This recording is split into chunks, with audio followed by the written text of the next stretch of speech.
And welcome to Hero Power. This is episode 101. And I am your host, Avantes. And as always, joining me are my co-hosts, Zeroshio. What is up, gang? And by the way, that didn't work, Avantes. Oh, that sucks. Yeah, I know. And my other co-host, Virsica. Did I know what was supposed to work? Nope. No. Okay. There's a new feature in Skype that I was trying to test out. I tested it earlier with Zeroshio and it worked. And then it did it where you can share system sound. So I was hoping you guys would be able to hear the intro music. Gotcha. It worked earlier, didn't work this time. I'll have to play around with it a little more, see if I can figure out what's going on. But we have a great show lined up for you today.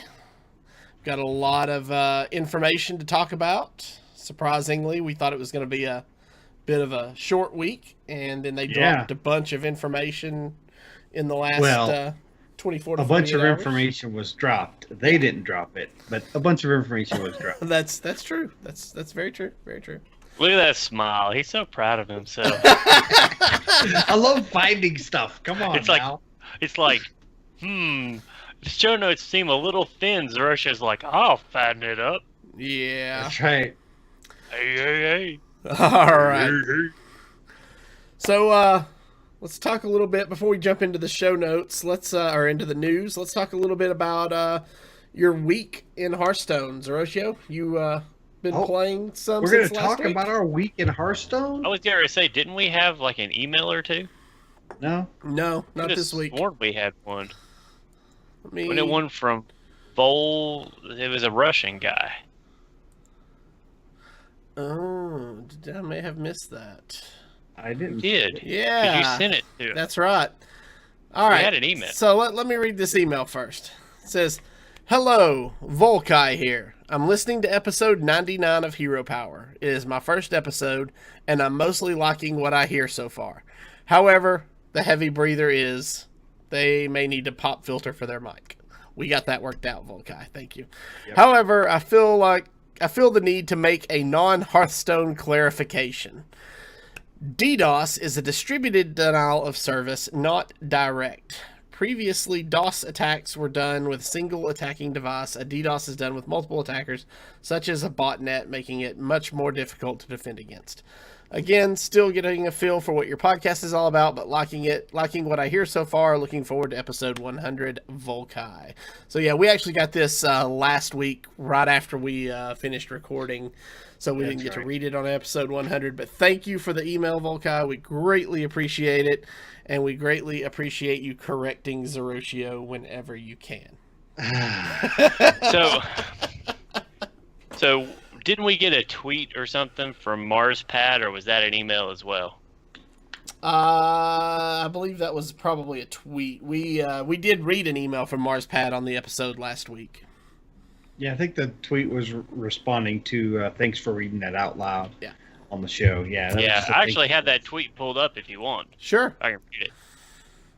From MarsPad. That last email you read from the 15-year-old had me in tears. You guys are so freaking cool. Thanks for everything. What an amazing 100th episode. And is that green heart? Yep. Green, I think. Okay. Text is so weird when it comes to emojis. Yeah. But thanks, MarsPad. Thanks for letting us know what you thought about it. Absolutely. Yeah, we've gotten a lot of feedback about our 100th episode, and I appreciate all the love, especially from the other podcasts over at Coin Concede, as well as the Happy Hearthstone. We really do appreciate it. Also, the guys from the THL on their live stream for their I believe it was Saturday night, Salty Saturday, and Friday night fights. They acknowledged our show. Really just do appreciate the community kind of rallying behind us, and we hope to do 100 more. I'm excited. Absolutely, and we're off to our good start. So let's talk about our week in Hearthstone. Zeroshio, take it away. I've mainly been focusing on getting ready for THL, but I did try to make a real quick push the first 2 days of the season, and actually got to 10 on October the 2nd. So I went up really fast. So I kind of took a back seat. I've been focusing on a few other things. I have my THL match coming up. I actually play a known pro, So Yoon, who took second place at DreamHack Montreal. That's my competitor this week. We'll be playing on Friday Night Fights over at Team Hearth League, over at twitch.tv/Team Hearth League. You can check that out. My game's at 8 p.m. Eastern.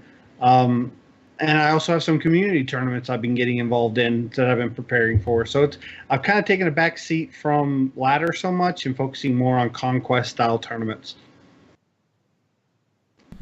That's awesome. Virsica, you gotten to play any this week?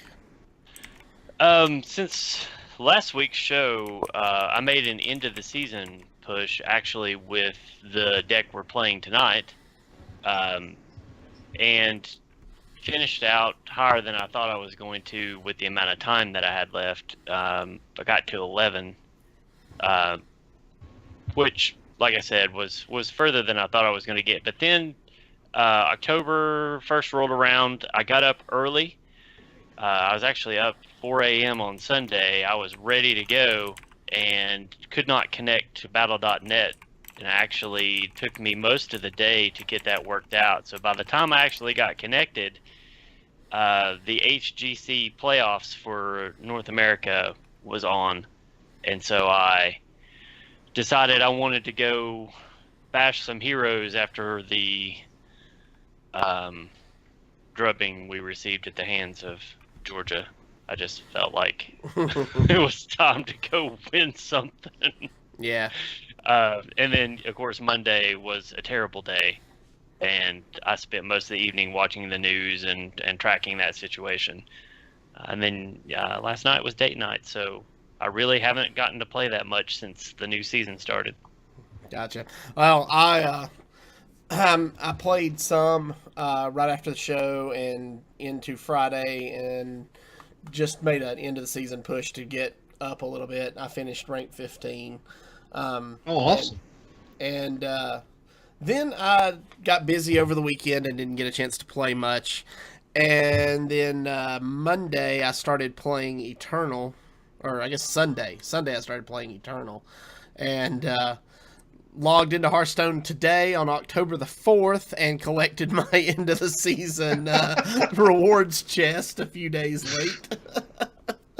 But yeah, so I hadn't played That's much funny. since end of last week, so I'm looking forward to getting back into it tonight. Yeah, the end of the month, I ended up falling back. I had a lot of stuff going on last month with my family, and I actually got up to rank 2 right as that stuff happened. It was really early, fairly early in the month. Then I just couldn't keep my head about me. Ended up falling all the way to rank 5, but I did get my rank 2 chest, so that's something. Yeah, that's good.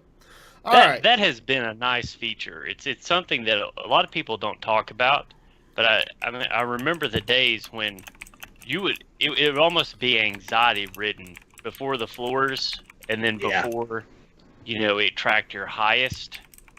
Because I remember when I would get above 10, especially when I would get close to 5, I would almost just want to stop playing.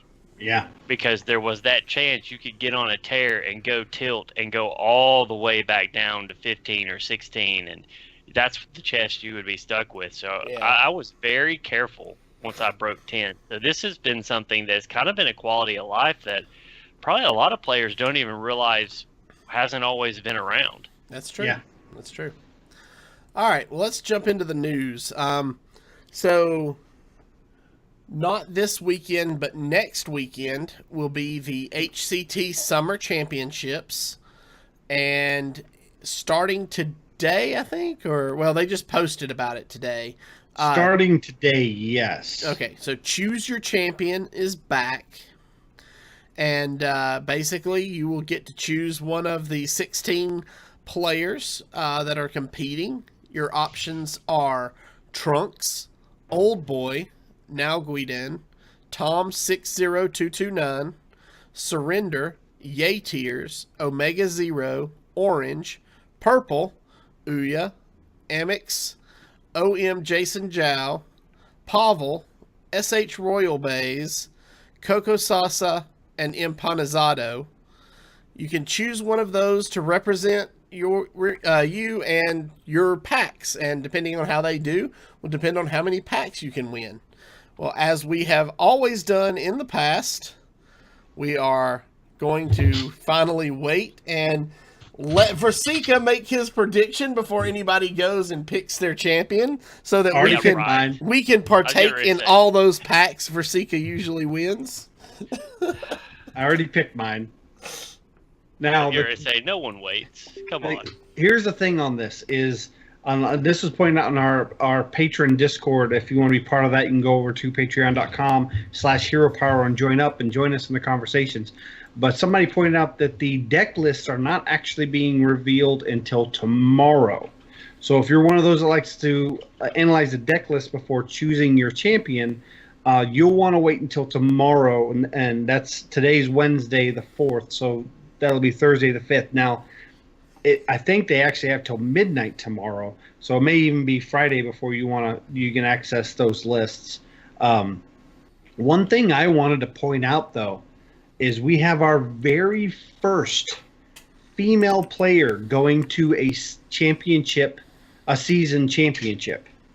Out of China, SH Royal Blaze, she ended up qualifying in the 5th place slot, and one of the other players had visa issues, and she got bumped up into the 4th place slot. So she was the next on the list from the I believe it's the Chinese tournament over there. They do to decide their slot, and that thing is huge. Where our playoffs have hundreds of players in them, vying for spots. That tournament over there has thousands. So it's really awesome that she was in that 5th place spot and able to go up. So she will be the first female to move on to the seasonal championship. I'm really excited to watch her play.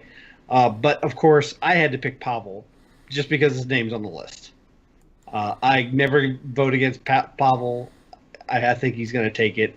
I don't even have to see his decks. It doesn't matter. It's Pavel. All right. Virsica, have you thought about it yet? I have thought about it, but as Zeroshio pointed out, the deck lists aren't going to be revealed until tomorrow. And so I'm very methodical. I'm very analytical. And I will wait till the deck lists come out. I will probably wait to see if the meta changes once the deck list comes out. And then I'll probably vote either probably the 9th or the 10th. So if you're waiting on me, you're going to be waiting for a few more days. But when I make my vote, it's going to be based on facts. So. Okay. All right. Well, I've looked at them, and I'm not going to lie. I haven't made my pick yet, but I'm kind of leaning just based on past performances. Now, obviously, everybody's like, oh, Pavel. I'm really liking Jason Zhao. So we'll have to wait. Jason Zhao is a really good pick. There are some top players. Now, Pavel is sitting at 80% win rate in HCT events, which is the main reason I picked him for consistency. But Jason Zhao is much lower than that. He tends to qualify continually, and he's definitely a good pick, as well as Muzzy and Purple and other of those top contenders. This is probably one of the most packed seasons that I've ever seen, that I could say that somebody from any one of the regions could win. And I normally wouldn't say that about China, but China started to really step up their game. Yeah. I think this meta suits China better. Yes. And I think because of that, you have to take a strong look at their players. It's one of the reasons why I'm going to take my time in deciding, because I'm not as familiar with the Chinese players. And I think of all the HCT events that we watched so far, I think this is probably China's best chance to take one. So, Pavel is a strong pick.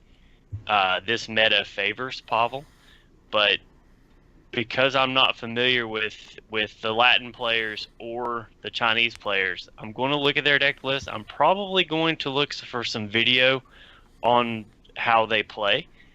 And so, like I said, this weekend, I will probably have a pretty good idea for this weekend. So if you're coming to our fireside on Saturday, then, you can bounce some ideas around with me. I would love to talk with you about that. So.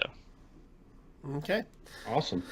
Well, that moves us on to our next topic, which is week 2 of the ESL Trinity Series is here. So we talked a little bit about this last week. Just to give you a quick update, after week 1, Team Misfits is 1-0, Team Liquid is 1-0, Virtus Pro G2A is 1-0, and Complexity is 1-0.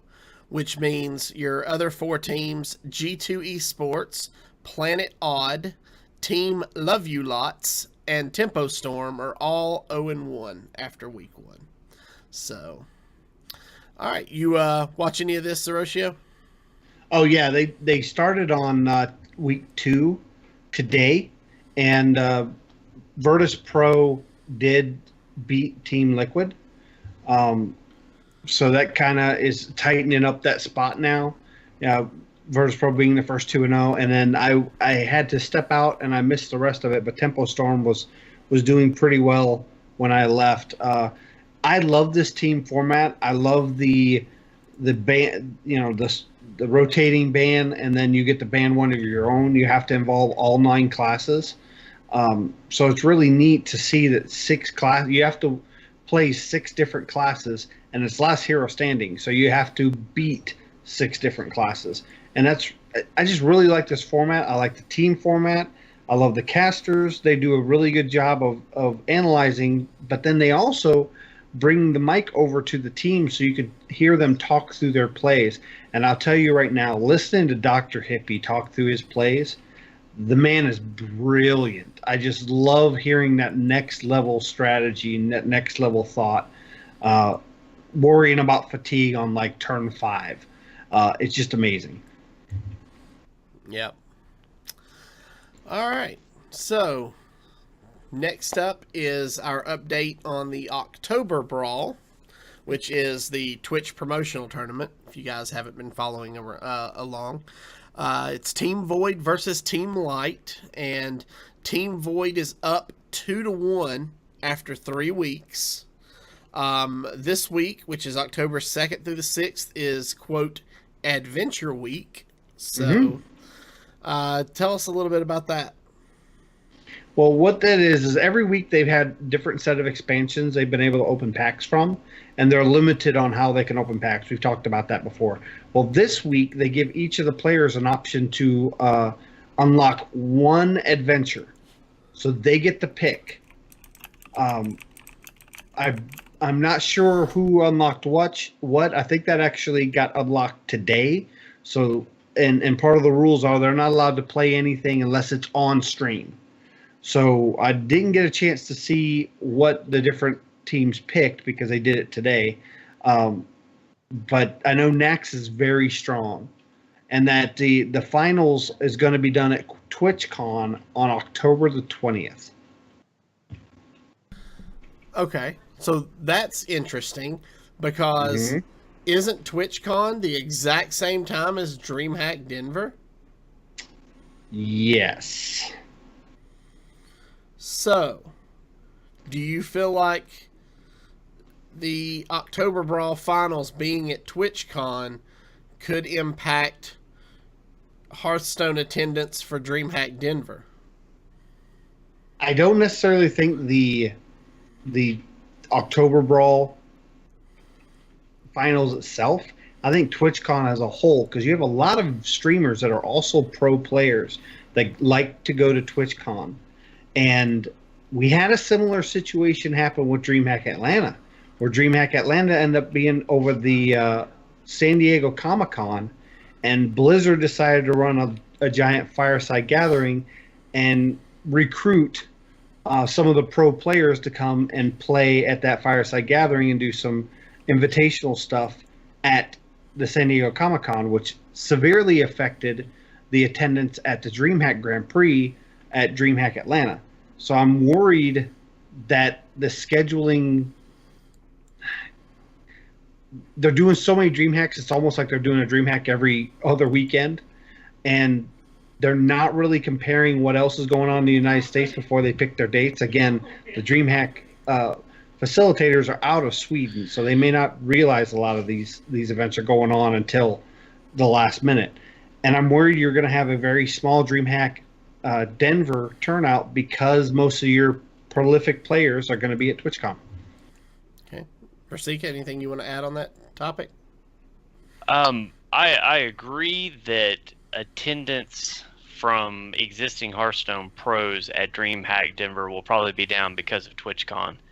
But if you're looking for a silver lining in this, that means that maybe some new blood coming into the scene can be found from that. So maybe, yes, this is a chance for someone who, or for a group of people who maybe have been on the edge of breaking into the scene but haven't quite gotten there yet, could get some good name recognition and some good tournament experience. Now, it is last hero standing, so it's a little different beast than our standard format, but it's still tournament experience. It's still over the internet. It's still under the gun, staring right across LAN at your opponent. Well, not truly LAN, but in the same room, staring computer screen to computer screen. So, I think it could be okay that TwitchCon is happening the same weekend, because it may actually thin that pool a little bit. I know there's DreamHack Denver is expected to be very crowded.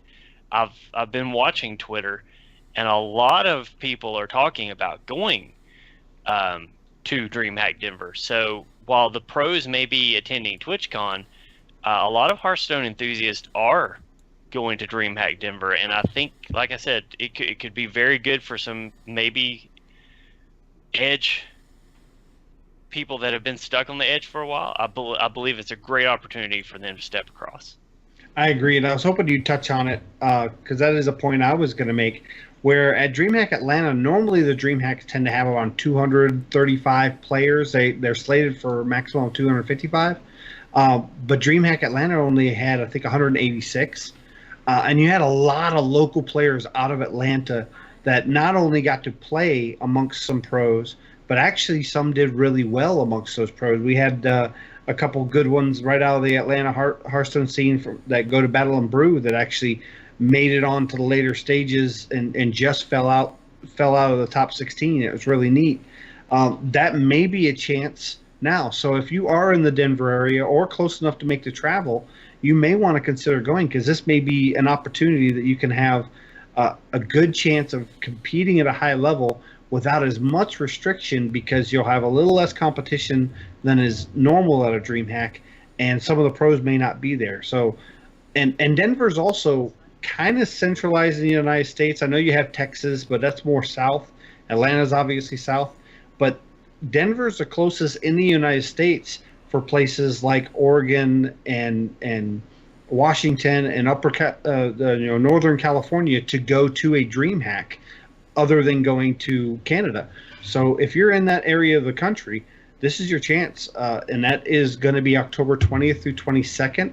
I know that Coin Concede, if you listen to the last episode of Coin Concede, they're giving away 5 BYOC tickets through raffle drawing. So make sure to check out their most recent episode and enter for that, and possibly be able to get a free ticket to DreamHack Denver. Of course, it doesn't cover travel and accommodations. It's just the BYOC ticket itself. Right. But if you can get over there, I know if I was close enough to travel, I'd definitely do it. Yeah, me too. I've actually talked to some people that are going, and they've messaged me a couple of times. Are you sure you guys can't make it out? Are you sure you guys can't make it out? And I'm like, no, we blew our travel budget on DreamHack Atlanta this year. So. But maybe next year we'll look and see what all that entails. All right, so that brings us up to Gosh, it seems like it's all about events this week. Yeah, BlizzCon is a month away. Exactly. We are like 30 days away, 29 days away. So November 3rd and 4th, virtual tickets are on sale now. There is, however, no news yet on what the Hearthstone gift will be as part of the virtual ticket. But if you're going to do it, go ahead and sign up as soon as you can. Get your ticket. And there's going to be some big news coming out of this BlizzCon, I have a feeling. They have mentioned that they will be talking about and or announcing the next set. Yes. The next Hearthstone set. Yep, it's scheduled for Friday. I think it's going to be around 1:45 Eastern on Friday. No, so that's too early. The BlizzCon never starts that early on Friday. It usually doesn't start until about noon Pacific or 1 o'clock Pacific. I believe that's the big change that they've talked about this time. Is that they are actually starting things a little earlier. No, it's 1:45 Pacific. Yeah, that's right. Okay, that sounds more like it. So 4:45, because it usually starts around 3 or 4 in the afternoon on Eastern time. So 1:45 to 2:30 Pacific time is when it's going to start. So that works out. That works out all right. That'll be on my drive home. I might have to head home early that day. But that is going to be your what's next, which they've already announced on Twitter that is going to be the announcement of what the new set's going to be, which, I'm going to go ahead and throw out my speculations. And we'll talk a little bit more about this as we get a little further. But I really think it's going to be Dead Mines. Ooh. And kind of focus on. I think you're going to have a focus on Vanessa Van Cleef, whether it be in the solo adventure or a new card or a new hero portrait like they did with Arthas. I think it would be really neat. But the one thing they have announced is the gift for World of Warcraft are Zeppelin-style mounts. And I believe it's a 2-person passenger mount, which is really exciting. I think I'll probably end up buying it on my wife's account so she can have those that swag. But there's a lot of really cool stuff on the Blizzard store. And if you're interested in the goodie bag that they do every year, I know a lot of my friends said I wanted the goodie bag, but I couldn't afford the virtual ticket and obviously can't buy the bag. Well, they've opened up the goodie bags for open purchase. Now, if you get a virtual ticket, you get a discount on the goodie bag. But if you can't get a virtual ticket, you can at least buy the goodie bags if you're interested, which is a Blizzard-themed backpack this year with a lot of really cool good stuff in it. And also, if you get the virtual ticket, there's already some videos on demand talking about Blizzard and some of the different kind of like exposés of the Blizzard company and some of their franchise and their games that you can watch right now. If you've never bought it before, I highly recommend it. I get it every year. Yeah. I've bought the virtual ticket every year going back to 2008, I guess, when you could only get it on pay-per-view through DirecTV. I would order it on my parents' DirecTV account and go spend the weekend at their house watching it. So, highly recommend it. Check it out if you get a chance. I just wanted to come visit. Where's the remote?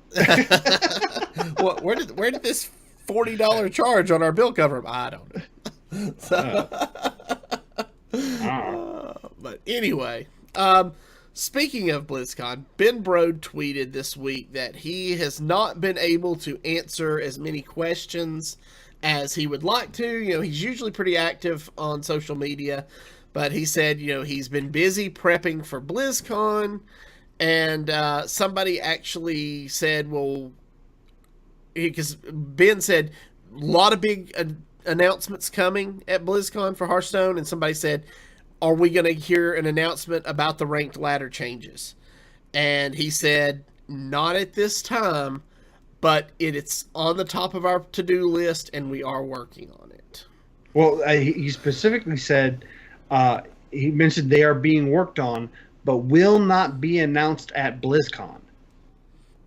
Yes. Which could mean that they're looking at working on it going forward into next season, because obviously that'd be the right time to do it.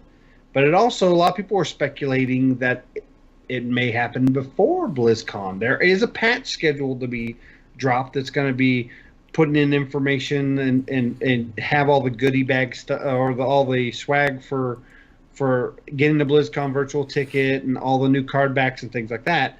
It's a possibility that we do get a nugget dropped, and that has happened before. What do you guys think? Do you think this is possibly a tease that we may see ranked ladder change before BlizzCon? No.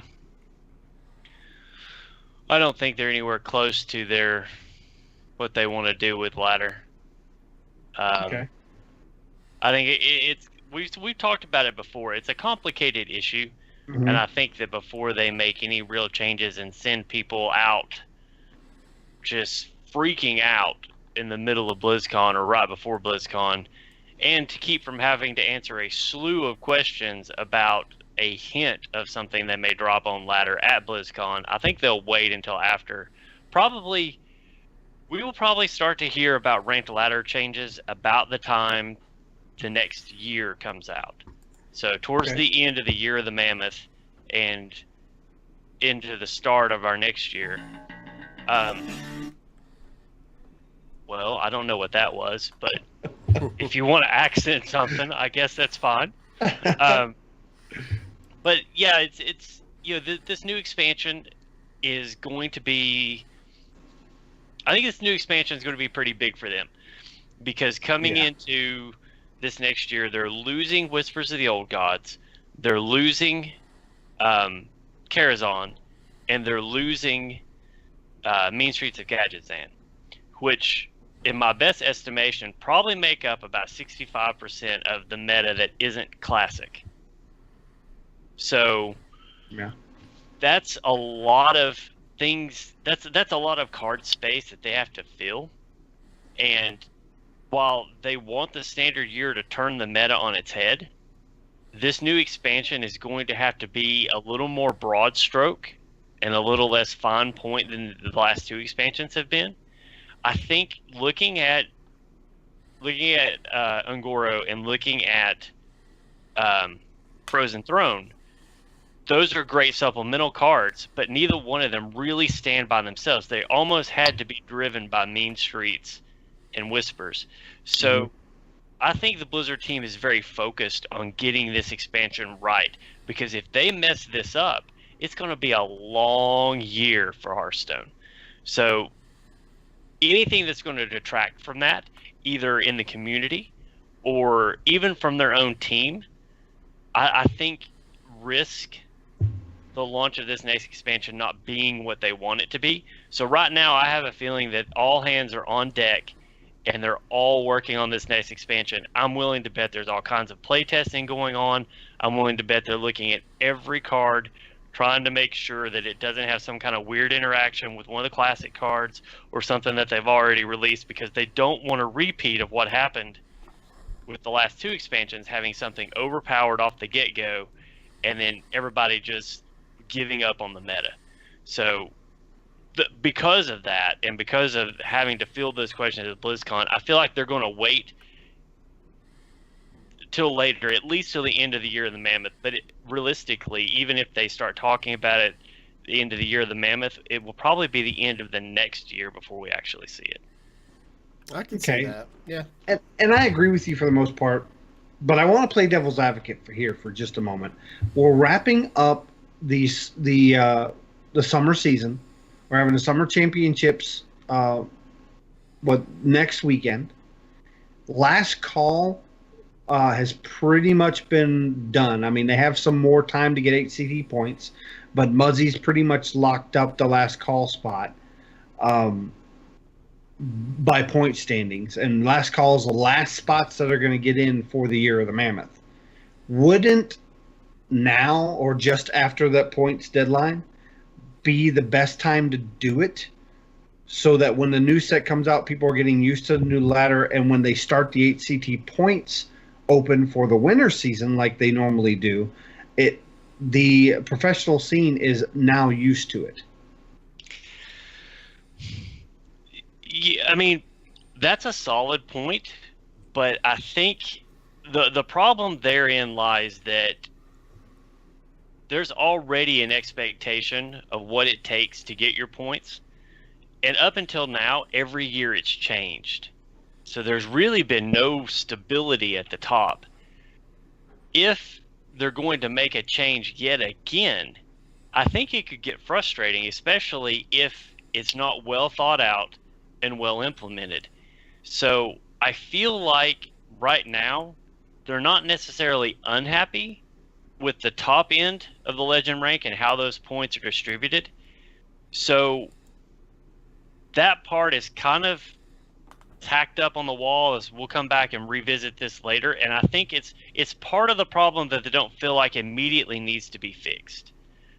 So I feel like because they think that is fairly safe, they're not going to make this other part as much a priority as making sure that the next set comes out and creates a fun and exciting competitive environment for both the players and the fans watching, because you really have to have both. If players like it but the fans don't like it, I mean, ask NASCAR how that worked. Yeah. You know, and that was something that's been around for forever. So if you're looking at a game that's still relatively new and still trying to prove itself as a legitimate esport, then you have to have a little bit of stability, and it has to be fun for the players, and it has to be fun for the fans. And that's part of that, trying to walk that razor's edge of balancing the meta. And they just now really figured out a way to balance it back to where it's mid-range and tempo are viable, control is viable. Aggro's struggling a little bit, but there's still aggro decks out there. For the first time in a long time, you can play any of the four archetypes and get wins on the ladder. So you've achieved that delicate balance that you've worked so hard for, and now you've got this rotation coming out, which, you know, looking at it is a good thing because it's going to turn the meta on its head. But that puts so much pressure on them making sure that this set is exactly what it needs to be. Like, I feel out of all the sets, this one is probably the most important that it comes out clean. Even if there's nothing spectacular, you still have your first expansion in next year that you can put some flash in it. This set almost has to be classic-esque in its ability to just meld with what's already out there. Because if you make it too broken with Whispers and Mean Streets and Carazon, then the next 3 months are going to be hell. Yeah. So you kind of have to put those in, and now you've really got to start worrying about Wild, because you started having Wild tournaments. Wild Ladder is a thing. Wild Legend is a thing. So you have to worry about balancing that in too. And so I feel like as more sets go into Wild and as you start to have greater ideas, the sets are having to have more people involved, more sets of eyes on it, so that it's something doesn't get missed. Yeah, I agree. Okay. Well spoken. So, since we took that little left-hand turn into that discussion, it was a very good discussion. But yes. Get back to our news, where our next topic was actually something that happened today, and it's a possible voice actor leak and card art for a new card from the new set, which, you know, this seems to be a recurring thing that happens right before new sets come out.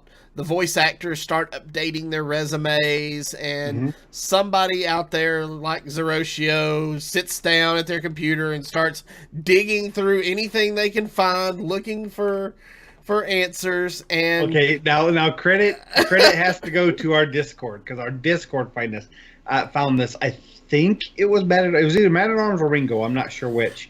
But basically, what it is there is a video that got put on Reddit from a tweet from a voice actor who does the French language voice acting for the innkeeper in Hearthstone. And it's a pretty long video. I think it's almost 2 minutes long. 2 minutes and 20 seconds. Of him actually going through many different lines, and there were some translations saying that the translation was for a card called Tunnel Rodent, and he actually aims his camera at his voice actor screen that has the various instructions in French and a picture of the card. And we have the links to all that in our show notes.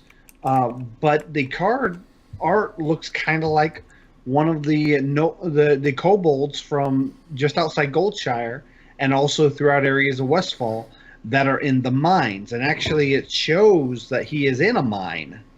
Now, there is a mine in Westfall called Dead Mines, and there are kobolds there. Here comes the speculation. So I believe, I see Sergio put on his tinfoil hat. I mentioned this before. I believe that we're going to have a Dead Mines, not necessarily specifically just Dead Mines, but probably that area around Stormwind. Maybe a kinda, Westfall or Westfall. You could just say Defias. Yeah. You I could. mean, it's their only real affiliation. You could, and it would really be neat if there was maybe a bandit tribe that came out of this. We are going to have some tribes kind of phasing out as the season ends. But one thing I was talking to my wife, who is a very, very knowledgeable about the World of Warcraft lore, and she mentions that in the reboot of Dead Mines, when they increased it up to level 90, I think it was. At the Cataclysm, which is next in line after Wrath of the Lich King. Exactly. They kind of brought up the story that Vanessa Van Cleef took over the Defias Brotherhood after her father, Edwin Van Cleef, was murdered, and gives you a flashback of adventurers, having that fight in the original Dead Mines, and she is actually in that hut on the ship, or in that cabin in the ship, in the darkness, and witnessed her father's death. I would love it if our solo adventure was actually Dead Mines, and she was the final boss, like Arthas was for the Ice Crown Citadel adventure, and we got her as a portrait. That would be really neat if they kept that up where you got a new portrait. Or if she was a card. I think that I've always thought they should have had a Vanessa Van Cleef card or portrait before. This may be why they didn't. They were just building that up. The one thing that's really interesting to note is on the picture, and we showed this before when we were speculating about Knights of the Frozen Throne. On the picture, the very third expansion slot has kind of a silhouette in the background. And if you zoom in really tight in the expansion 3, it kind of looks like... Hang on, I'm working on it. Oh, you are? If you zoom in, it kind of looks like you are looking along Westfall. And the bag of gold that's cut open kind of reminds me of cut purses. Now, the story of the Defias Brotherhood was that they were various workers. They did masonry. They helped rebuild Stormwind, and was stiffed on their contract money. So Edwin Van Cleef formed the Defias Brotherhood to kind of be a Robin Hood-esque group to rob from the city of Stormwind a little bit at a time to recoup their money from the contract that they were stiffed on. So that kind of makes me think that's the way they're going to go with it, and we'll just see. That's my speculation, and I've speculated before with pirates versus ninjas, and how well that went. So we'll just see how this one goes. All right. I actually hope you're right. It's one of my favorite raids in WoW. And when it came back with the Cataclysm, I really loved that they brought it back as a level 90 raid. So even if it's not like a whole expansion based around the Defias Brotherhood, which I feel like there's enough there that it could be, maybe even if we could just get a Cataclysm expansion and maybe have 3 different tribes like we did in mean streets and reshuffle them around, reshuffle the classes into different groups of 3, and have like the Defias Brotherhood on this side and the Quill Borers on this side, and I think that could be fun. So, okay, tinfoil hat now. What if this next year is Year of the Dragon, and all of your expansions are Cataclysm timeline, Cataclysm themed? That would be. Wouldn't that be cool? Yeah, because the Goblins of the Worgen also came out with Cataclysm. Yes, exactly. And the Cataclysm opened that up. So what if you had the Defias Brotherhood, you had the Worgen, and then you had the Goblins, and maybe that's. Well, I'm thinking that since we're at the end of we're at the end of the Year of the Mammoth, this is leading up to that. So maybe you start your adventure in the stockades and it eventually gets to the dead mines, and it ends at that Cataclysm time dead mines, and then all your expansions next year are around that theme of the Worgens, the Goblins, and everything else that happened during the Cataclysm, and we debut the Year of the Dragon. I think that would be cool. All right.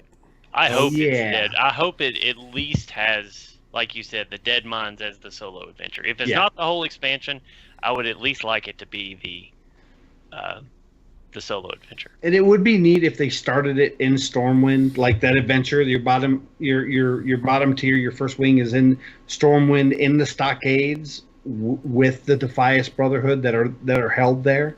Maybe you run across Hogger because Hogger's down there, and then as you go up, it goes into Westfall and goes into the Dead Mines, and you have to end up fighting Vanessa Van Cleef. That would just be so cool. I think it would be.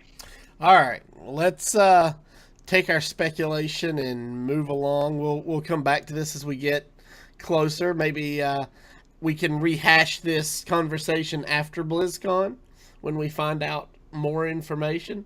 See how if it's Dead Mines, you will never. I will be talking about this at episode 200. That I got it right. All right. So this week's Tavern Brawl is a peek to the past.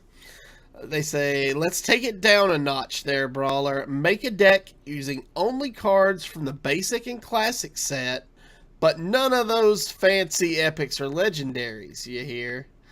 So this was a lot of fun. I really enjoyed it. I played Mage, went with kind of a spell-heavy Mage deck, and threw in some knife jugglers like old school and some Chillwind Yetis, and it was a lot of fun. I had a good time playing this brawl. How about you guys? Virsica, we'll start with you. Yep. I always enjoy going back and playing with just playing with basic and classic cards. I feel like that makes you a better Hearthstone player if you really know. Like, a lot of people look at their collections now, and most people don't even know what they have. Mm.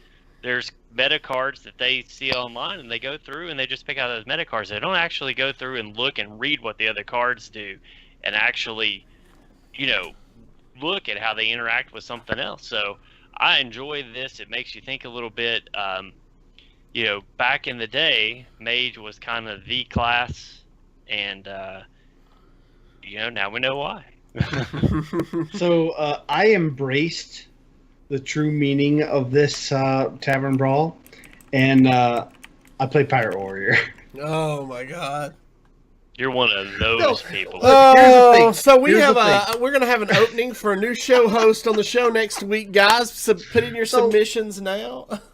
So I didn't know what to play, and I came home, and I've had a lot of stuff going on lately, and I haven't played much Hearthstone.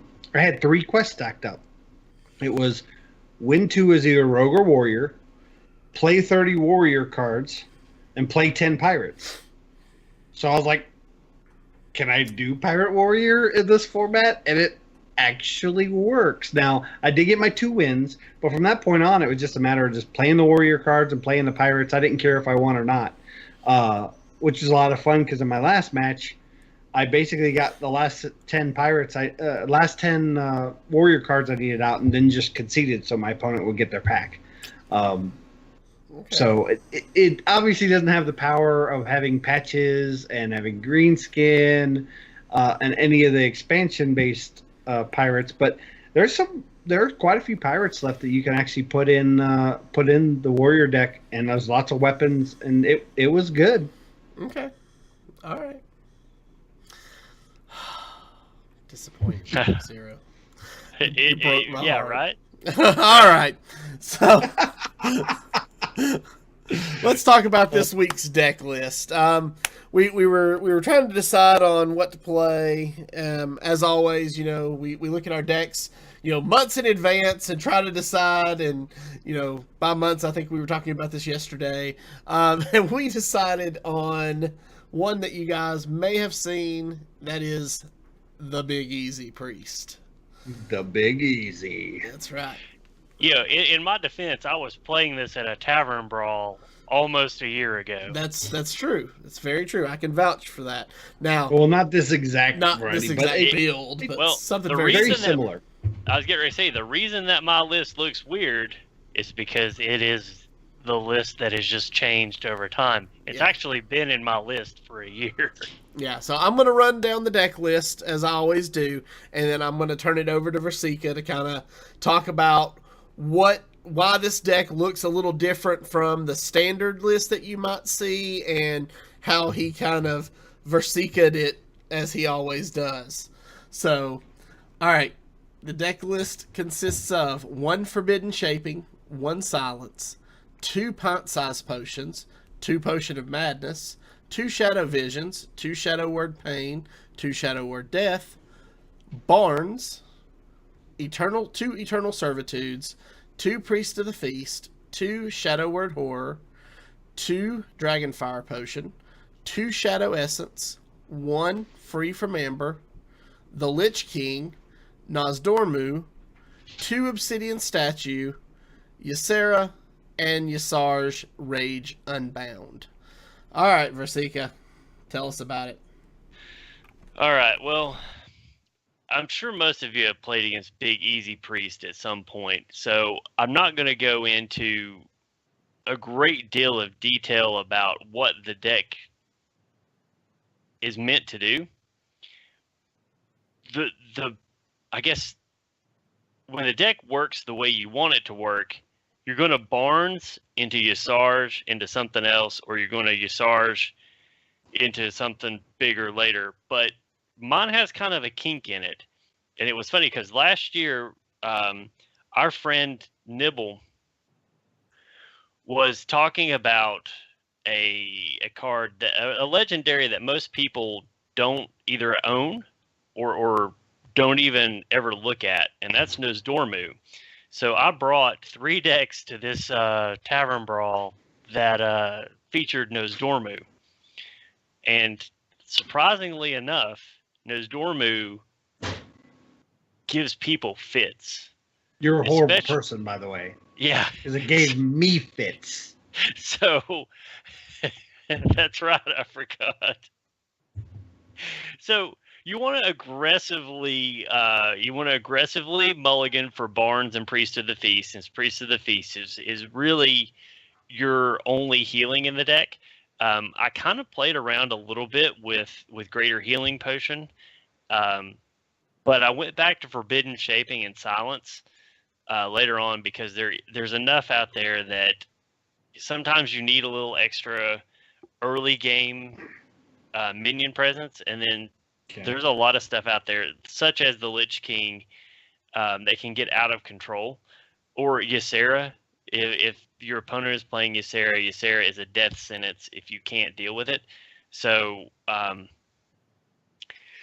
you pretty much want to just control the board for the first part of the game, and then you want to try to Barnes on 4, and it's kind of hard to explain here. It's going to be better when you see it actually played. This is a very complicated deck. Yes. If things don't fall your way, knowing when to play your minions and how they affect Eternal Servitude is rough, just to be honest. If you don't get Barnes, before turn 5, you pretty much have to draw a Shadow Essence, or you're probably going to get run over. It's like I said, it's complicated. It takes a lot of nerve to play the game because you're going to use your health as a resource and you don't have healing. So knowing when to play Priest of the Feast and knowing how to get the proper healing out of Priest of the Feast, properly using Pint-Side Potion, Potion of Madness, the Silence and Forbidden Shaping, which is another reason they're 0 casting costs and work well with Priest of the Feast. It's rough, but once you get the hang of it, there's not a lot it can't handle. So that's what makes it fun, in my opinion, is that once you figure it out, your opponent is like, oh, this is Big Easy Priest. And then you drop Barnes into Nosdormu, and they're like, what happened? And you can just see the panic. And a lot of times they'll overreact. And then you bring your 8/8 Nosdormu back, and they have to get rid of it again. And then you bring it back again, and they have to get rid of it again. It's just... It's fun. By the time they get to your actual real threats, which are the Lich King, Ysera, your Obsidian Statues, and Usarge, they've already wasted so much in just getting those Dormu off the board that it's fun. Yeah, I love Nosdormu in this deck. The big question I had, though, was the Forbidden Shaping. Obviously, when you talk about turn 8 or greater, Free from Amber's better value than Forbidden Shaping. But is the Forbidden Shaping in there specifically so you can do something on 5 and 6? Because on 8 or more, you'd rather have a Free from Amber. So I'm wondering why there's not 2 Free from Ambers in here instead of a Forbidden Shaping. Okay, so one of the ways this deck loses is to get rushed down from aggro.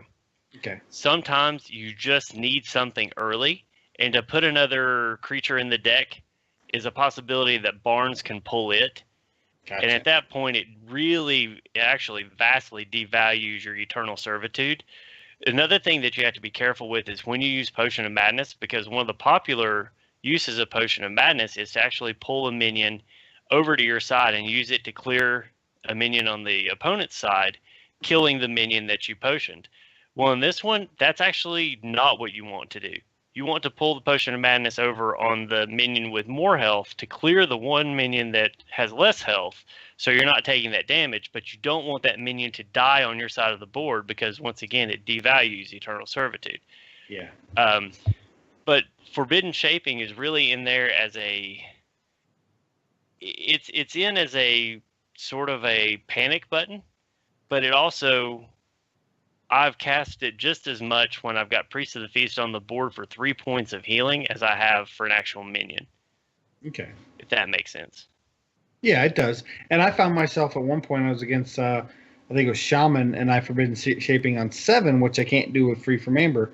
And I just happened to get Baron Geddon, which cleared their board. Mm-hmm. And then later I was able to revive Baron Geddon again to clear their board again. So I see the value in it. It just... Most of the lists nowadays are running 2 Free from Ambers and not running Forbidden Shaping at all. Right. And you know, like I said, I've played around with trading that out for Greater Healing Potion to kind of help stave off that early game aggro. But I have found that the versatility of Forbidden Shaping in conjunction with Priest of the Feast tends to be a little more valuable to me. Gotcha. And it also allows for a turn 6 play if I don't have Shadow Essence. And one of the things that I love to draw on turn 6 is something like Ardent Commander or Reckless Rocketeer, or you know, something where they don't really see it coming. But there was one game not too long ago, it was the end of last week, where I was able to Forbidden Shaping into a Sunwalker. And I was actually playing a Rizaka's Priest. And by the time they got rid of... They had to spend so much resources to get rid of Sunwalker that when I Eternal Servituded it back for the second time, they just conceded. Gotcha. So it gives you versatility in that manner as well.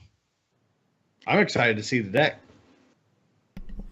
I am too. And so let's wrap this up. So Any last thoughts on anything we talked about today, Sorosio? Get your virtual ticket. It's going to be a lot of fun. I think BlizzCon's going to have a lot of announcements. If you look at the schedules, there's not so much esports, which means they're going to have more room to talk about new games or new content for games. I'm really excited about BlizzCon this year. Okay. Virsica? I'm pretty excited too, and I think coming up on the BlizzCon, you're going to have a few more leaks. So hard to keep all that stuff under wraps. Looking forward to the new Hearthstone expansion. I'm looking forward to probably they're probably going to announce a new Warcraft expansion, so I'm looking forward to that. I'm looking forward to see what they have in store for Diablo, because they're due on that as well. So it's going to be an exciting time to be a Blizzard fan, I think. Yeah, and talking about leaks, if you want to be one of the first people to hear about the leaks, you should definitely join our Discord for our patrons by going over to patreon.com/heropower and joining up, because we have some of the best sleuths and internet hunters that always find these leaks literally minutes before everybody else does. It's exciting seeing our Discord go a little crazy whenever new information leaks out. Yeah. So, all right, guys, that's going to do it for us this week. If you're joining us on Twitch or YouTube, please stay tuned for the live play portion of our show. If you are listening via the audio podcast, we'd like to thank you for joining us. Remember, you can follow us on Twitter at HeroPower_cast, and you can find all of our past episodes on YouTube at youtube.com/ECMMOGamers or on our website at HeroPowerHS.com. If you enjoy the show, you can help support and improve it by joining us at Patreon at patreon.com/HeroPower. And we'll see you all again next week. And don't forget to use your hero power. All right. Are you ready to rock this Big Easy Priest? I am looking for an opponent at the moment. Excellent. Let us know when you have located one, and we will. I'm at rank 19. One of the things I really love about being at rank 19 with a deck like this is that you don't know really what's coming at you. Mm-hmm. As you get up into 14 and 15, you kind of know the meta, and you can really anticipate what your opponent's going to play. But down here at 19, it's nuts. So Yeah. that makes it interesting, and there's a certain amount of risk involved with that, and I like that. So it looks like we've got a warrior. Golden Warrior. We ended up throwing back our entire hand because Hunting for Barnes. Yeah, aggressively mulligan for Oh, Barnes, and we top there decked he him. is. So I've got 2 Shadow Essence. Those will come in handy later. Pint-sized Potion and Barnes. We just have to hope this isn't Pirate Warrior, which I have a feeling it is. And Nope. Oh, Quest Warrior. Ooh. Okay, so this could be Equally as bad. equally as tough. Probably going to have to hold on to that Shadow Visions for a while to feed off of our Priest of the Feast. So we'll heal our opponent's face and pass. Okay. Okay, so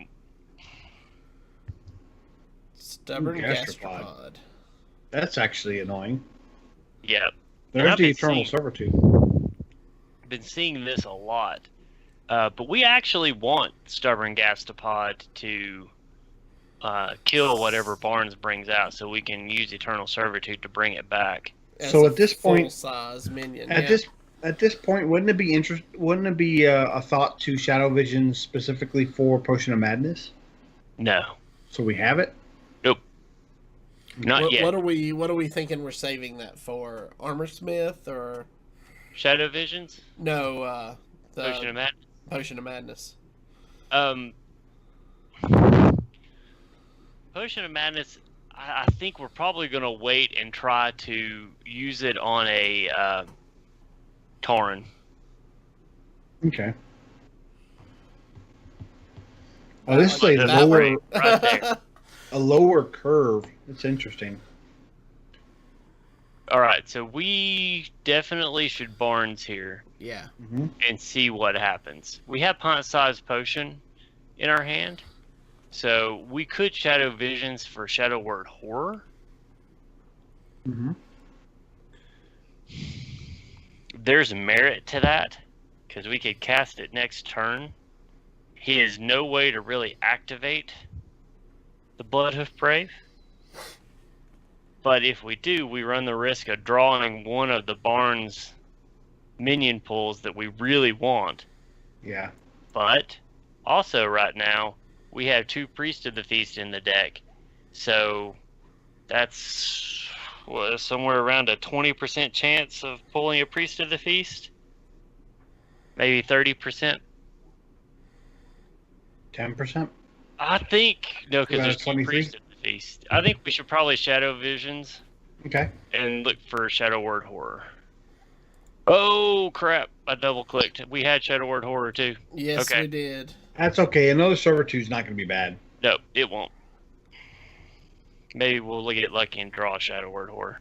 That's my fault. I hit the bowl of I don't skip, think it's going to be that bad, though, because that gives us 3 Servitudes and 2 Shadow Essence now.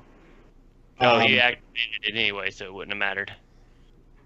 And that's fine. We can death that if we feel we need to. That's 1 less Priest of the Feast. Okay. So we'll just heal up here. Yeah, I like this line. I think we can play it slow against this Taunt Warrior. We could actually Shadow Essence here and it not be a bad thing. Yeah. Because if he does run the Gastropod into it, we get rid of the Gastropod. Oh. Bring it back. Oh. Okay. Shenanigans. So we have 8 cards in hand. We now run into a little bit of a problem because Ysera and Lich King put cards in our hand. Well, if we Shadow Essence, then we'll only go back up to 8 cards. And he'll likely kill it. Yeah. But we could get Obsidian Statue, which will heal us when he runs into it.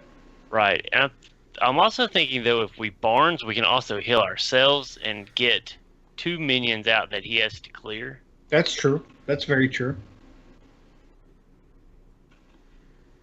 I don't hate that. I think that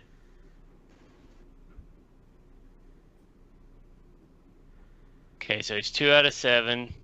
He's got. We really need to think about clearing that. Yeah, I think Barnes is the way to go because if he pulls the 1/1 Obsidian Statue, then there's a chance the Obsidian Statue's Death Rattle hits that. Oh, yes, Sarah. That's still good because that gives us fuel. When we use our essences, we'll be able to build back up. We don't have to use our essences. We can use we don't have to use our Eternal Servitudes. We can use our essences to fill up the board. Right. And we can use the Eternal Servitudes when we're lower on hand size.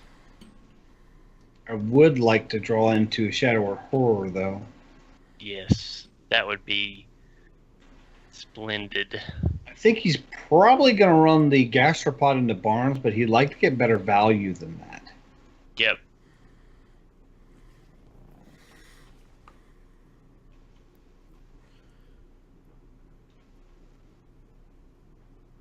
He could use a Blood Razor and use a Whirlwind effect.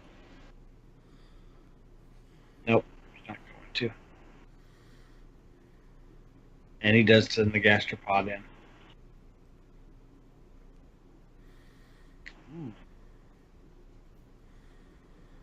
in. And there is Ysera. So actually, we have a pretty good chance of drawing, or of putting out a 5/5 Obsidian Statue with Shadow Essence. Yeah, the problem is that the Psychotron now just gets rid of it. Yeah, but it kills something. It's true. So what do you think? I like it. It's still the right play. And that's what we get. Yep. Nice. He will likely run the Psychotron in, clearing the Divine Shield, and then it's going to kill. Really, the only bad one's a Ghoul. Right. Rather kill either one of the other two. Woot! Perfect. I mean, he's getting a lot of value from that Gadgeteer. Wow, another Psychotron.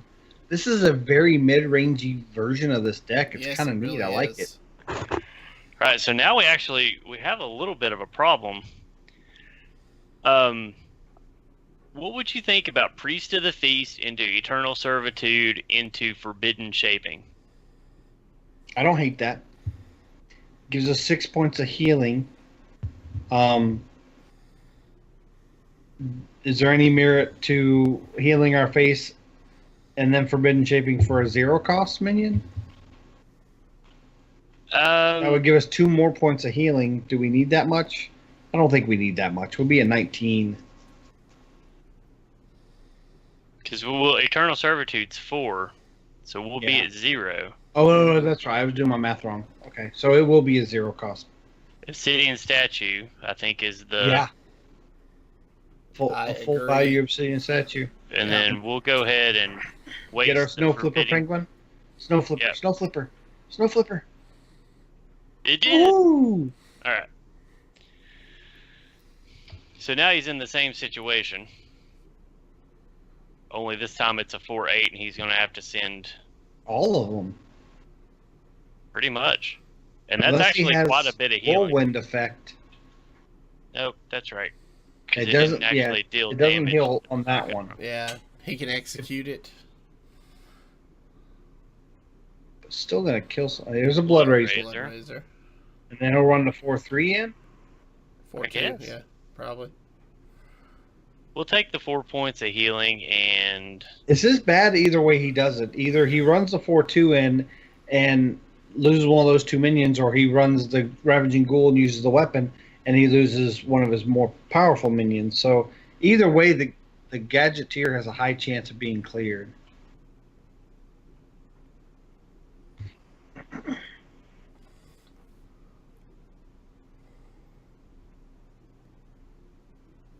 That's good. That's the best target. It's the board, almost a board clear, depending on what he plays. Yeah.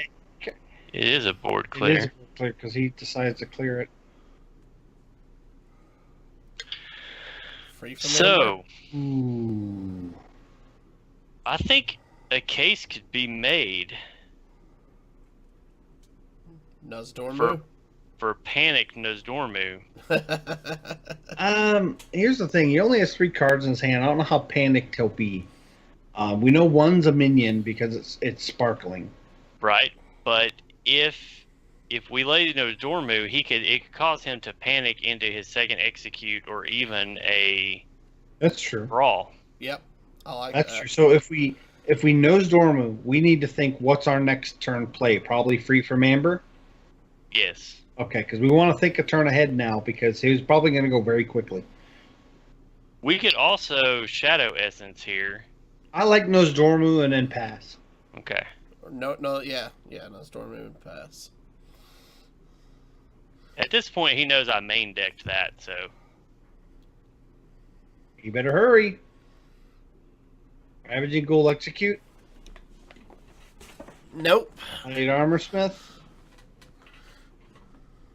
That's okay.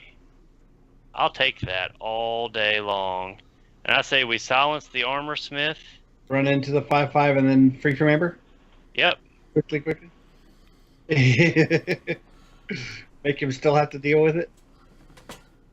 And Yasarj? Yasarj, yes! Even better. Yasarj into Yasarj. Come on, do it.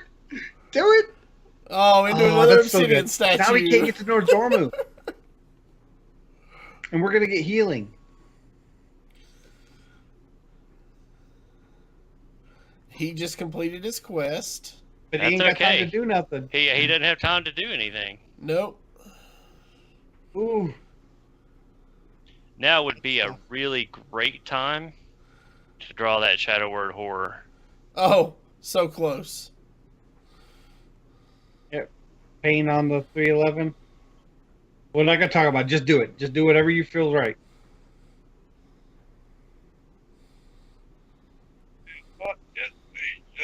Just get it. dragon. Oh, Yeah. I love those Dormo. Oh, nice. Where's my nose? I don't have my nose Dormo glass. I should have. Into another priest of the feast. Yeah, this is great. This is so much fun. So There's the he's just gonna sulfurous. start bashing the hero power. And he's just going to hit hero start power, and that'll be all he has time for.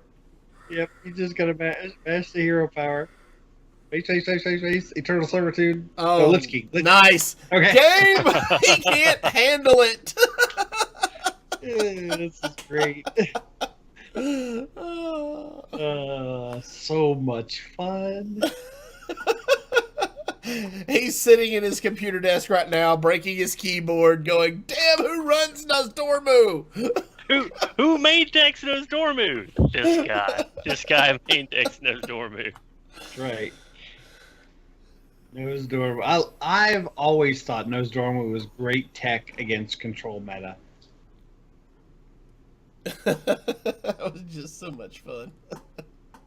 That All is right. the way it is. So we've got a hunter this time, and our opening hand is Shadow Word Death, Eternal Servitude, and Obsidian Statue. And we're going to pitch it all. Yep. Yeah. Looking for A that lot of people will Barnes. keep the Servitude hoping to get the Barnes, but really you just need to get the Barnes. Oh, and that is not great.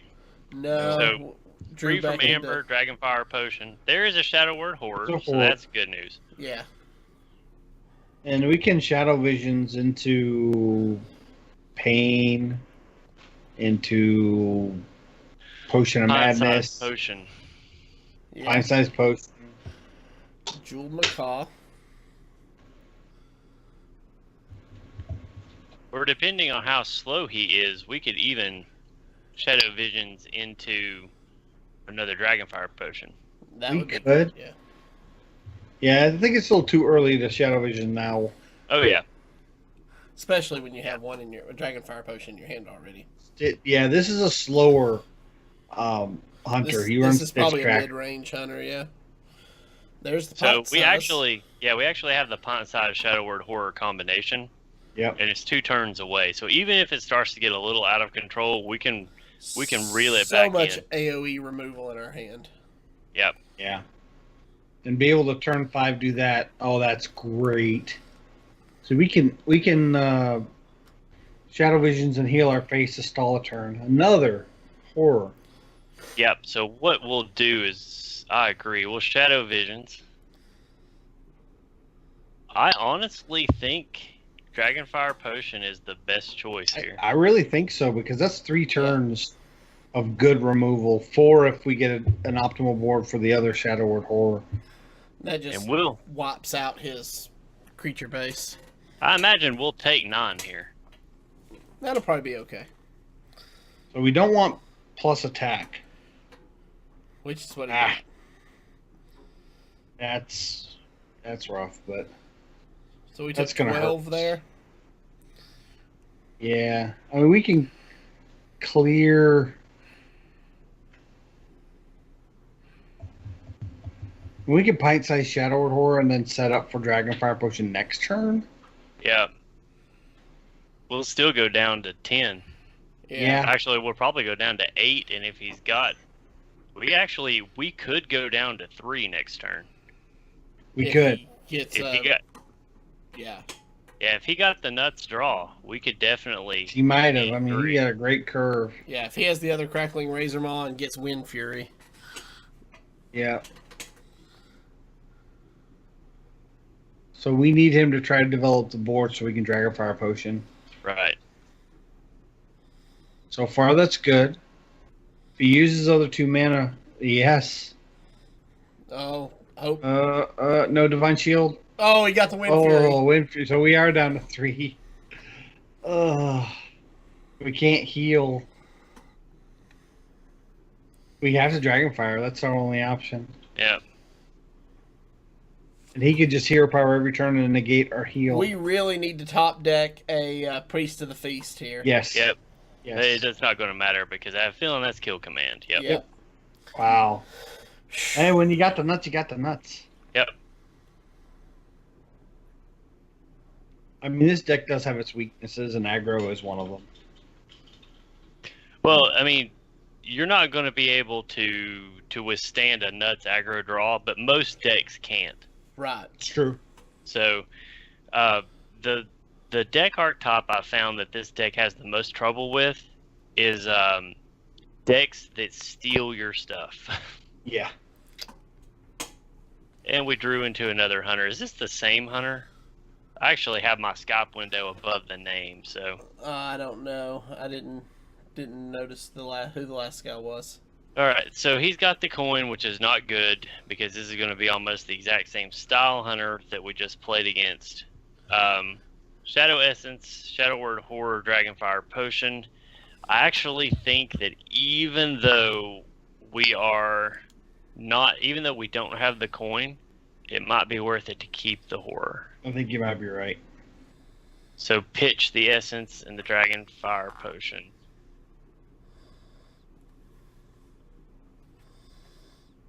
Okay, we got the Shadow Word Death, which if he makes another big minion, we can get rid of it. That wouldn't have helped us last time because that minion couldn't be targeted. Oh, that's true. That's very And true. Virsica, you can open up your friends list and it'll see who your last opponent was. Is it the same name? Yes.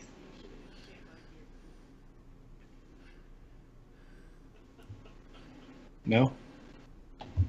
No, it was Amnestia. Ah, yeah, that's right. Okay, All so right. that's not terrible. We'll hang out. We won't be in this time.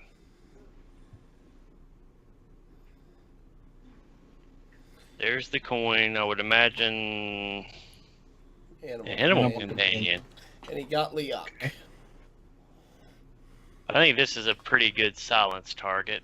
Yep. I don't really have a way to deal with Leok right now. Yeah, if we silence it, it sets up for Shadow Word Horror next turn. It does. It was like, And then, And we can heal. yep. We'll take 4 and be at 25. At least 4 and be at 25, but we can Shadow Word Horror next turn. So, As long as he doesn't Animal Companion. Oh, perfect. Yeah, that's actually good. It's really good. really gonna do it all. And it's even got we Ooh, do there's need to Barnes. horror even though we drew Barnes. Yeah, I think you're right. I want to play Barnes so bad, though. We'll Yeah. play Barnes next turn. So we will definitely play Barnes on this turn.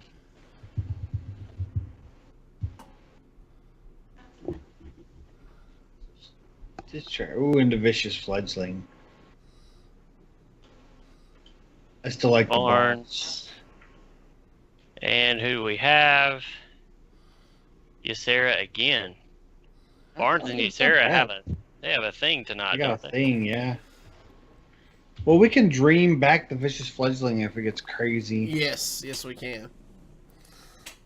We can actually do that and develop Shadow Essence.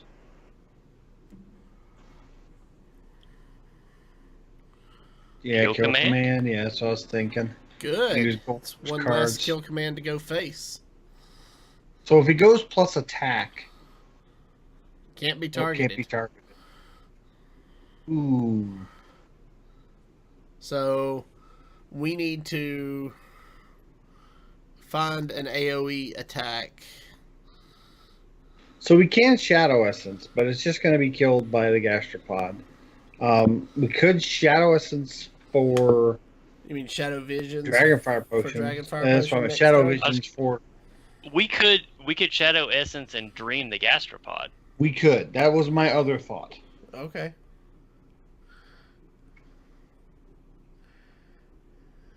Oh yeah. Oh, yes. Oh! Figure it out, buddy. Figure it out. Now go. Go. Go, no Zorbu. What do I do? What do I do? Gastropod. Okay, we're gonna buff this. Okay, do I go face? Okay. Vine Shield. Ew. That's rough. I'd pain the one too. Yep, Pain and Shadow Visions. Yeah, for Dragonfire Potion. Yep. There it is. You gonna knock the shield off? Nope. Nope. Let him deal with it. Okay. I want him to have to deal with. I was going to say he's going to go face anyway. Yeah. Yeah. He's going to be very disappointed. Oof. So you're gonna knock the shield, Dragonfire Potion, heal? Yep. Oh no.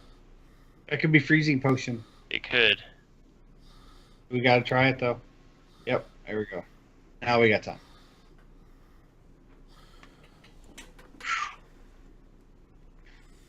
My anxiety goes crazy when those Dormers on the board. And see, next turn, if he doesn't kill us, we got a city and statue. Yep. And that'll possibly garner some healing. Well, we just drew the Priest of the Feast, too. Yeah, but Obsidian none of still. our spells we could use. I mean, next turn That's if he casts true. something. Yeah. No, regardless, unless it's got a 4 attack power next turn, we Priest to the Feast. Yeah. So. I mean, I'm okay with using a Shadow Word Pain on a. I'd even use Pint-Sized Potion just to Oh, we're get our going heal. to. We're absolutely going to. The only concern I had is if that's Explosive Trap, which it might be. Yeah, we're not going face. Okay. Nope. We are going to heal back up to about Good, 17. good. So we probably need to try to proc the Explosive Trap next turn. Yep. 'Cause Yeah, it's and either- then we'll free from Amber. Yeah.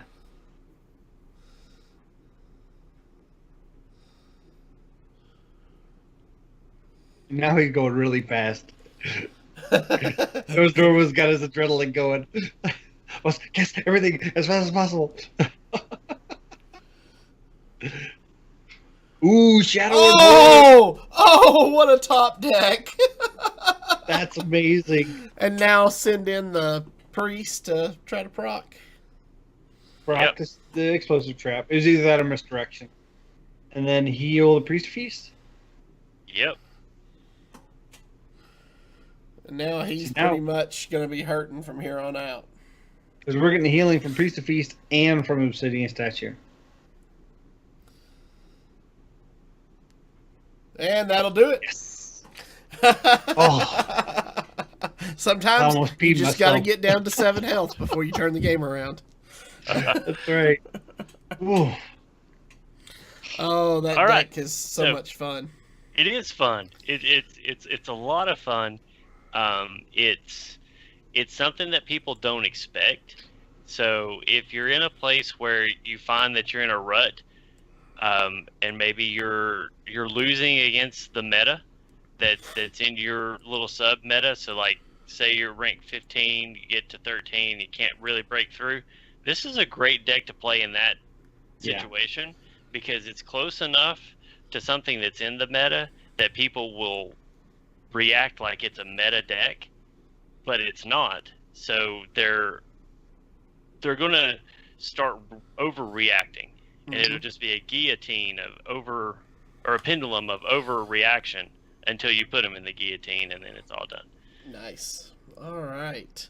So, But Nosdormu is the key. I mean, really, and I know that sounds so weird, but if you can get Nosdormu out, most of the time they will overreact in getting rid of him.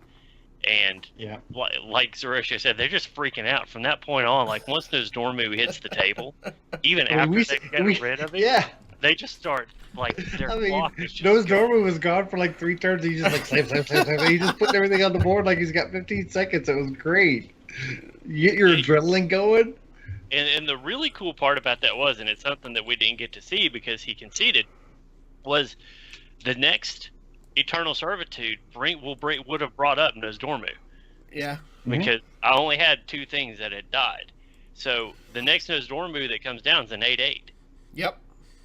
So he now has to deal with an 8/8 Nosdormu. And when Nosdormu dies a second time, that's 2 Nosdormus that the Eternal Servitude can find. So your chances of getting Nosdormu on a second Eternal Servitude is even greater. Yeah. And then you still have the one in your deck. Man. And Yasar's likes to bring out Nosdormu. They're buddies. Yeah. All right. Well, cool.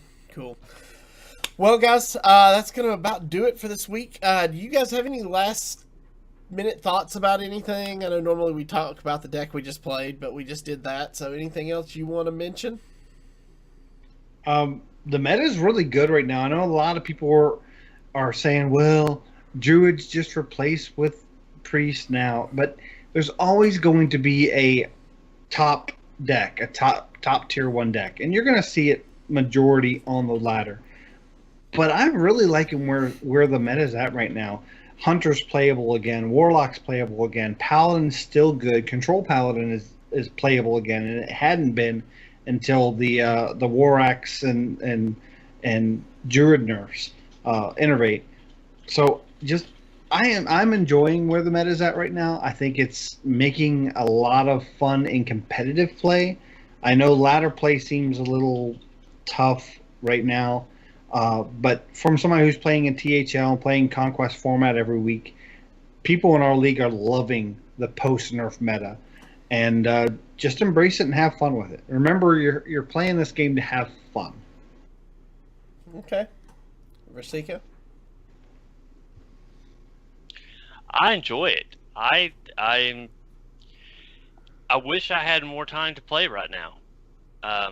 Like I said before this, I was playing this at the end of the season last season, and I was winning with it a lot more than I was losing with it, and I was having a good time playing it. And it's an off meta deck, so it's a great time to kind of stretch your legs and maybe take some chances, because right now so many things are playable. It's so hard to counter the meta because it's so all over the place that you can really play anything you want. So if you've got a deck out there that you've been wanting to try, now is the time. So Okay. Well, guys, that's going to do it for us this week. If you have any questions or comments about the show, please email us at heropowerpodcast@gmail.com. Do us a favor and hit that subscribe button below on YouTube. If you've not done so already, give us a follow on Twitch to be alerted when we go live. For more details on our patron-only Discord channel, check out patreon.com/heropower. Until next week, good gaming. It was a major. Bye, guys.